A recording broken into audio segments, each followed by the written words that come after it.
ഗാന്ധിജി എന്നൊരു വീരപുത്രൻ ഭാരത മണ്ണിൽ പിറന്നുവല്ലോ. സത്യം അഹിംസയും കൈവിടാതെ നാടിനു സ്വാതന്ത്ര്യം നേടിത്തന്നു. രാപ്പകലില്ലാതെ രാജ്യത്തിനായി ധീരപോരാളിയായി മുന്നിൽ നിന്നു.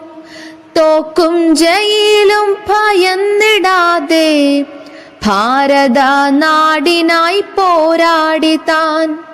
ലാളിത്യമാർന്നൊരു ജീവിതവും സത്യാഗ്രഹത്തിന്റെ മാർഗമതും ജീവിത സന്ദേശമാക്കിയ താൻ ജീവൻ ബലി തന്നു ഈ നാടിനായി.